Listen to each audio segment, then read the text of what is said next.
All right, so this is just more practice with this interconverting derived SI units ALEKS topic.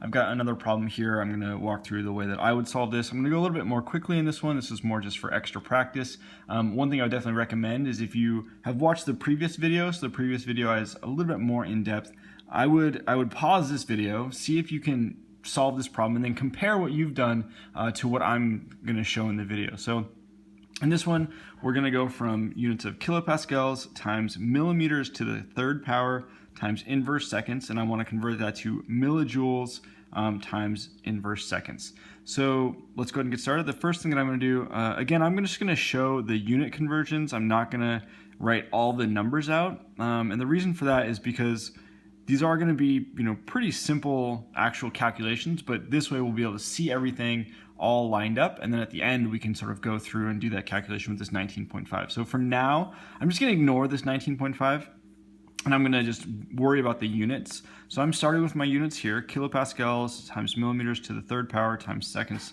inverse seconds. And again, the first thing that I'm going to want to do is get rid of this kilopascals, convert that into normal pascals. So I know that 1,000 pascals is equal to 1 kilopascal. This is the same prefix, kilogram, gram, right? It's the Greek prefix. So this first calculation, which I'm, again, not going to do right now, would be 19.5 times 1,000. That's going to be that first conversion to get us into units of pascals. So now what we have is pascals times millimeters to the third power. And I'm just going to change this to over seconds.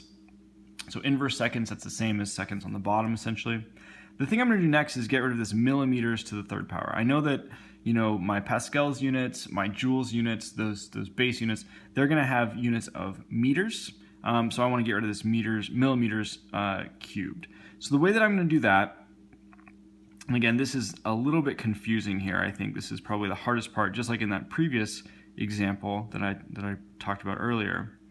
So here we've got 1 meter cubed over 1,000 millimeters. So if we just think about what's the conversion between a meter and a millimeter, so 1 meter is how many millimeters? 1 meter is 1,000 millimeters. Just like 1 gram is 1,000 milligrams, right? Now, what's different about this conversion is that it's 1,000 millimeters cubed. And we're actually going to want to cube that 1,000. So to be totally proper, it should be 1,000 millimeters, and then on the outside of the parenthesis, that's where the cube is. So the cube is going to apply to both of these. So this really should be 1,000 cubed is 1 meter cubed. And that's going to be the calculation that we're going to need to do. So if I do this, then that's going to get rid of my millimeters cubed. I'll get to meters cubed, so I can rewrite this. So this is, we'll just put some equal signs here, and then we'll bring it down.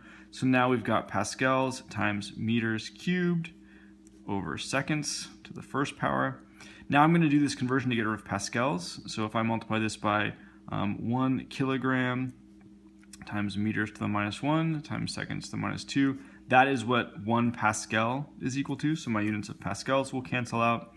And then this, all of this is going to end up equaling, I'm going to move over here a little bit, is going to end up equaling kilograms times meters squared, so meters to the third power times meters to the first power, or meters inverse meters. This is going to end up being meters squared, and then that's going to give us over seconds to the third power. So seconds to the -2, you can think about that as seconds on, second squared on the bottom, times seconds to the first power is seconds cubed. So this right here is going to sort of simplify to kilograms times meters squared over seconds to the third power.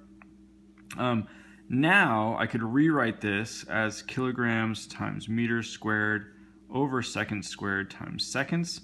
This is going to be my units of joules, right? So right there, if I sort of cut it off, that is a joule.